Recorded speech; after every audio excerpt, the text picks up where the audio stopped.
আজকে যেটা আমাদের প্রধানমন্ত্রী মহোদয় জাদুঘর জুলাই স্মৃতি জাদুঘর উদ্বোধনের সময় বলেছিলেন যে জুলাইয়ের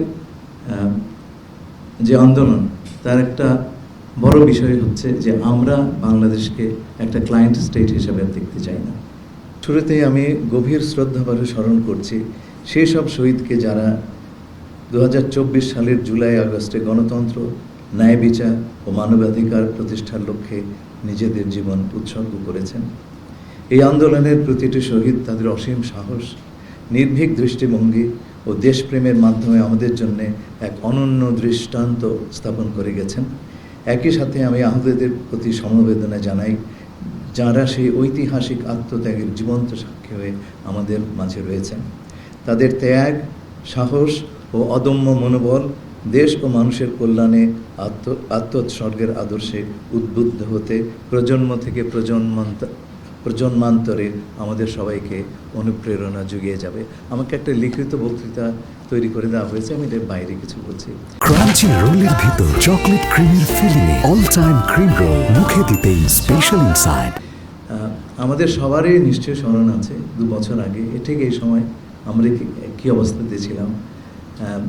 আপনারা অনেকে দেশে ছিলেন, আমরা অনেকে বাইরে ছিলাম। বাইরে থেকে যখন আমরা ঘটনা প্রবাহ দেখেছি যে আমাদের ছোট ছোট বাচ্চারা যে নির্মম নির্যাতনের শিকার হয়েছেন, প্রাণ দিচ্ছেন, আহত হচ্ছেন, বাইরে থেকে দেখে তো আমাদের স্বস্তি থাকার কথা না। একসময় ইন্টারনেট বন্ধ হয়ে গেল, একেবারে ব্ল্যাক আউট। এরকম ঘটনা কিন্তু আমি কখনো দেখি নাই। এমনকি মুক্তিযুদ্ধের সময়ও কিন্তু এই ঘটনা ঘটেনি। তখন ইন্টারনেট ছিল না, কিন্তু তথ্য প্রবাহ এভাবে বন্ধ করে দেওয়া হয়নি। তো বাংলাদেশের ইতিহাসে এটা ছিল সবচেয়ে নৃশংসতম সময়, একটা সবচেয়ে বড় কালো অধ্যায়। আমরা স্বাধীনতার পরে এই ধরনের একটা সময় দেখতে পাইনি। আমার মনে আছে অগাস্টের একেবারে শুরুর দিকে আমি কিন্তু এককালে জাতিসংঘের মহাসচিবের অফিসে আমি অর্থনৈতিক এবং সামাজিক বিষয়ে প্রধান হিসেবে দায়িত্ব পালন করেছিলাম। সেখানে আমার বেশ কিছু সহকর্মী এখনও আছেন। তো 1 আগস্ট আমি ইমোশনালি এতটাই কাতর হয়ে পড়েছিলাম, I decided that let me call up the office of the secretary general. কারণ বাংলাদেশে এই ধরনের একটা ভয়াবহ মানবাধিকার লঙ্ঘনের বিষয়টি তিনি উপেক্ষা করতে পারেন না। তাকে সেই জিনিসটা জানিয়ে দেওয়া, আমরা তাকে সেই কথাটি বলেছি। এবং আমার ধারণা তিনি যে নিশ্চুপ হয়ে বসেছিলেন তা নয়। এবং আমরা কিছুকাল পরেই দেখি যে অন্তত কিছু কিছু বাহিনীর ক্ষেত্রে গুলিবর্ষণ বন্ধ হয়েছে। এবং আমার ধারণা আমাদের যে পরিবর্তনের পালাটুকু ত্বরান্বিত হয়, তার সম্ভবত একটা ভূমিকা ছিল।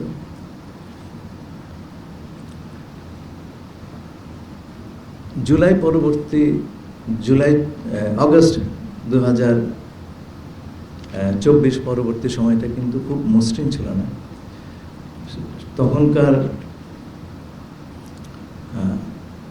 যিনি সরকারের দায়িত্বে ছিলেন প্রধান উপদেষ্টা মহোদয় আমাকে ডেকে পাঠালেন সরকারে কাজ করবার জন্যে। এক পর্যায়ে তিনি আমাকে ন্যাশনাল সিকিউরিটি অ্যাডভাইজার হিসেবে ডেজিগনেট করলেন। তো আমাদের সামনে আমাদের সামনে 3টে বড় চ্যালেঞ্জ ছিল, অন্তত আমার বিবেচনায়। একটা হচ্ছে চিফ অ্যাডভাইজারের নিরাপত্তা নিশ্চিত করা, তার কিছু হলে এই পুরো বিষয়টি অন্যদিকে চলে যেতে পারত।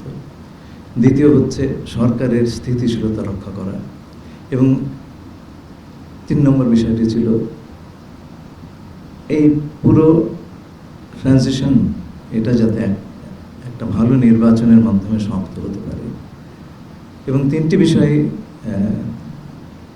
আমরা করতে পেরেছি। নানান ধরনের বাধা ছিল, সমস্যা ছিল, কিন্তু আমরা করতে পেরেছি। এবং নির্বাচনটি ছিল আমাদের দেশের, এটা আমার কথা নয়, এটা ইউরোপিয়ান ইউনিয়নের পর্যবেক্ষকরাই বলেছেন, এটা একটা চমৎকার নির্বাচন ছিল, উৎসব মুখর একটা নির্বাচন। এবং আমরা যে ধরনের অসুবিধার জন্য তৈরি ছিলাম, সেগুলো হয়নি। সুতরাং মোটামুটি বেশ মসৃণভাবে এই নির্বাচন অনুষ্ঠিত হয়েছে এবং বিপুল সংখ্যাগরিষ্ঠতা নিয়ে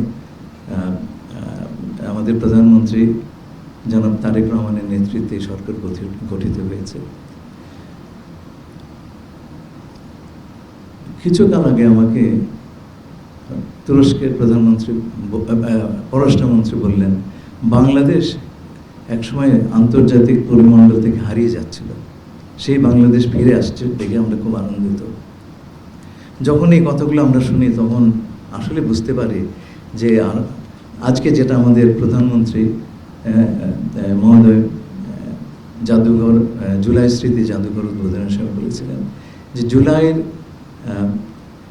যে আন্দোলন, তার একটা বড় বিষয় হচ্ছে যে আমরা বাংলাদেশকে একটা ক্লায়েন্ট স্টেট হিসেবে দেখতে চাই না।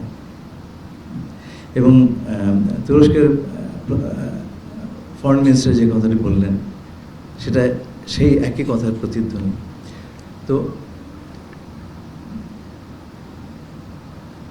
শুরু থেকে আমাদের সরকারের পররাষ্ট্রনীতির সবচেয়ে বড় দিকটা হচ্ছে বাংলাদেশ ফার্স্ট, বাংলাদেশ প্রথম।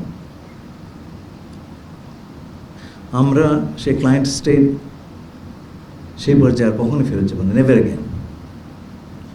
এবং এই কাজটার একটা বড় দায়িত্ব কিন্তু আমাদের। জুলাই সংগ্রামের যে সাফল্য, সে সাফল্যের একটা ভার কিন্তু আমাদের উপরে আছে এবং সেইটা আমাদেরকে বহন করতে হবে, because foreign ministry is at the forefront of actions to ensure that we never go back to the state of client state.